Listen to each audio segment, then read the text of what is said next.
Dear students, as you know it very well that this is very bad situation in which entire world is reeling through, and even our country is getting through these problems. So nobody is getting out of home. Everybody is locked inside the room because coronavirus is out. So keeping these all things in view, I decided to start this online class in which I am going to give you this first class, and I am going to teach you third lesson of rainbow seconds. Now the leaves are falling fast. Now the leaves are falling fast has been written by W.H. Auden, Weston Hugh Auden. He was a British poet, novelist, and movie writer. He has written so many books, so many poems, and even novels. His autobiography, a certain work in which he has written everything about himself.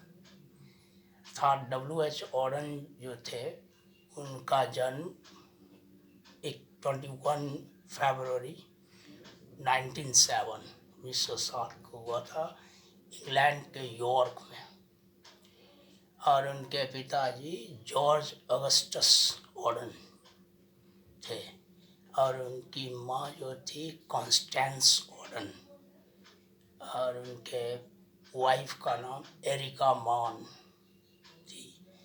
और W.H. Auden जो थे ये एक cosmopolitan type के व्यक्ति थे। ये कई जगह भ्रमण किए थे, जैसे स्पेन, चाइना, जर्मनी, ये सब का इन्होंने टूर किया था, भ्रमण किया था, इसलिए कॉस्मोपॉलिटन टाइप के थे। स्पेन भी गए थे, जो इन्होंने स्पेन नामक एक बुक भी लिखा। इनके लाइफ को दो चरणों में डिवाइडेड किया गया है। एक है ब्रिटिश फेज और फिर दूसरा है अमेरिकन फेज, क्योंकि 1939 में ये अमेरिका में जाकर सेटल्ड हो गए, इसलिए इसको अमेरिकन फेज कहा गया।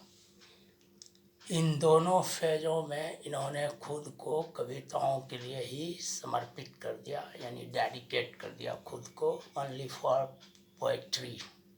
एंड एक कविता लिखा द एज ऑफ एंग्जाइटी, जो अमेरिकन फेज में लिखा, और इस कविता के लिए इन्हें अमेरिका के सर्वोच्च लिटरेरी अवार्ड्स है, साहित्यिक पुरस्कार है, जो नोवेल के लिए, बेस्ट जर्नलिज्म के लिए, यानी अच्छी पत्रकारिता इत्यादि के लिए दिया जाता है, जो 1948 में इनको दिया गया, जिसका नाम है पुलित्जर प्राइज से इनको नवाजा गया।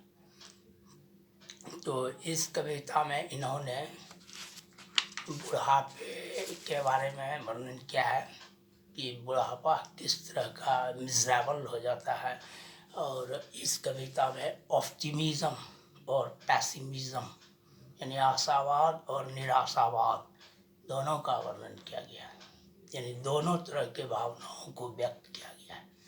यहाँ कवि कहते हैं कि now the leaves are falling fast, अब पत्तियाँ तीव्र गति से झड़ रही है। Nurses flowers will not last, nurses flowers मतलब होता है छोटे छोटे जो नर्सरी में फूल हैं, अभी जैसे छोटे फूल हैं उसको नर्स फ्लावर कहा जाता है, यानी अपने प्रारंभिक अवस्था में ये फूल है, तो ये नर्सरी के फूल भी नहीं रहेंगे, will not last. Nurses to the graves are gone, माताएँ भी कब्र जा चुकी हैं। And the prams go rolling on, और प्रैम्बुलेटर गाड़ी जो है वह लुढ़क रहा है।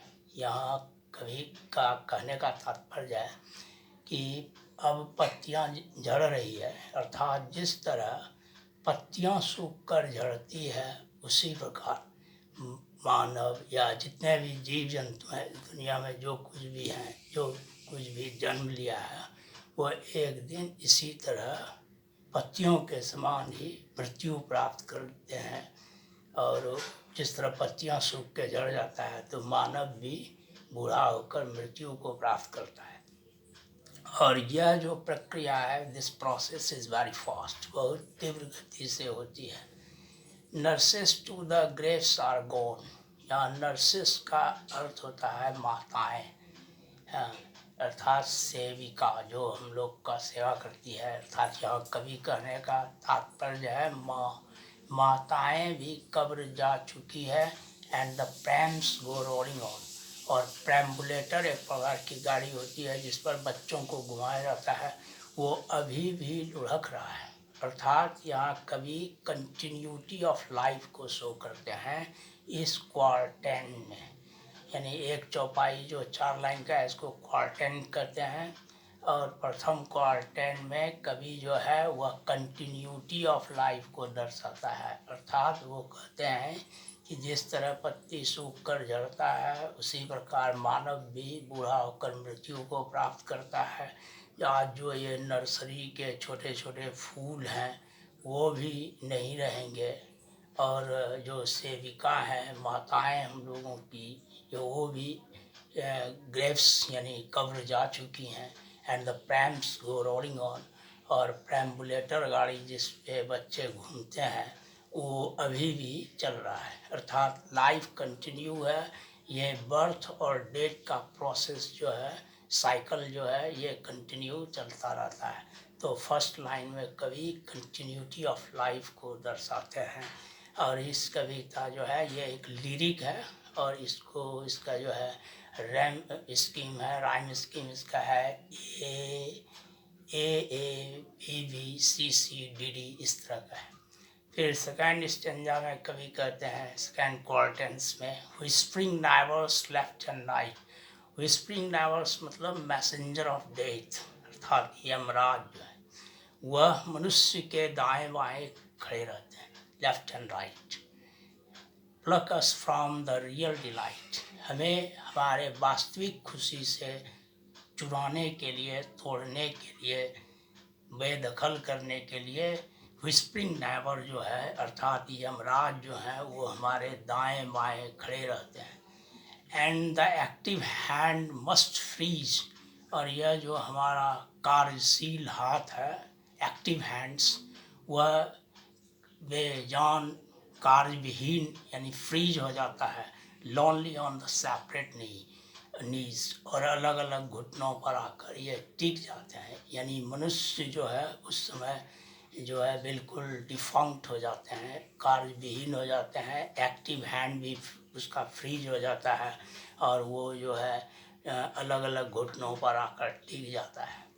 Dead in hundreds at the back, 100 मृतक जो हैं पीठ पीछे होकर गुजरते हैं। Follow wooden in our track, हमारे रास्ते से ही काठ के बक्से अर्थात ताबूत में बंद होकर वह उस होकर गुजरते हैं। आर्म्स रेज स्टीफली टू रिप्रूव, सभी के हाथ जो है स्टीफली कड़ाई से यानी जमाने को डांटने के लिए तने होते हैं, उठे होते हैं। इन फॉल्स एटीट्यूड ऑफ लव, क्योंकि जमाने ने उसे प्यार का गलत भावना उसके प्रति दिखाया, बुढ़ापे में उसका सेवा नहीं किया, उसके भावनाओं का कद्र नहीं किया, इसलिए उनके हाथ जो हैं वो तने होते हैं। कवि यहाँ कहना चाहते हैं कि वह जमाने को उंगली दिखाते हुए जाते हैं क्योंकि जमाने ने उसको सही प्रेम, सही श्रद्धा उसके प्रति नहीं दर्शाया, उनको लॉनली फील कराया। क्योंकि बुढ़ापे का जीवन जो है इस तरह से ही होता है। इसको यहाँ कवि जो है इसको बुढ़ापे के जीवन को एक तरह का कर्स माना है, यानी पैसिमिस्टिक आइडिया दिया है, निराशावादी विचार दिया है। Starving through the leafless wood, trolls run scalding their food. भूखे प्यासे जिस तरह की ट्रॉल्स, जो एक दरिंदा का नाम है, ये स्कैंडिनाविया के जंगल में पाया जाता है, नाम रखा गया है इस तरह का, जो कि बच्चों को किताब में अक्सर इसे डराने के लिए वहाँ यूज किया जाता है, ट्रॉल सब, अर्थात यहाँ हुआ दरिंदा शैतान। जिस तरह जो है ट्रॉल्स जो है वह जंगल में, पत्तीहीन जंगल में भूखे प्यासे चिल्लाता चीखता है, क्योंकि उसे पत्तीहीन जंगल में कुछ खाने को नहीं मिलता है। उसी प्रकार बुढ़ापे का जीवन भी एक पत्ती विहीन जंगल के समान ही हो जाता है। उसमें वह बुढ़ापे उस ट्रॉल के समान होता है जो चीखता चिल्लाता है। And the Nightingale is dumb and the angle will not come. और उस अवस्था में नाइटिंगल जो है वो भी उनको डम यानी बेजुबान मालूम पड़ता है, उनका संगीत भी उनको अच्छा नहीं लगता है, यानी उनका लाइफ बिल्कुल ड्रियरी नीरस हो जाता है। And the angle will not come. और अगर वो कोई तरह के आर्ट को भी बनाना चाहते हैं, आर्ट सब में इंटरेस्ट लेते हैं, तो उनसे आर्ट भी नहीं बन पाता है, यानी एंगल भी ठीक से नहीं आता है। कोल्ड, लेकिन फाइनल स्टेंजा में कभी जो है थोड़ा ऑप्टिमिस्टिक व्यू देते हैं। Cold impossible head list of mountains lovely head, कि जब आदमी मृत्यु को प्राप्त करके फाइनल जर्नी के लिए सेट आउट होता है, रवाना होता है, तो रास्ते में उसको सुंदर पहाड़ और उनके लवली हेड, प्यारे सिर नज़र आते हैं। Whose white waterfalls could bless, जिनके उजले झरने, उजले जलप्रपात उसको ब्लेस, खुशी प्रदान करता है, राहत प्रदान करता है, ब्लेस करता है, आशीर्वादित करता है। Travellers in the last stage, यात्री को उनकी लास्ट स्टेज में अर्थात अंतिम यात्रा में। तो कवि जो है फाइनल स्टेंजा में, अंतिम क्वार्ट्रेन में, फाइनल स्टेंजा में कवि जो है ऑप्टिमिस्टिक व्यू प्रस्तुत करते हैं, और वह जो है शुरू वाले 4 स्टेंजा में इन्होंने जो है पैसिमिस्टिक आइडिया व्यू किया है। तो यह कविता जो है आशावादी और निराशावादी विचारों का एक मिक्सचर है। This poem is a mixture of optimistic and pessimistic ideas. And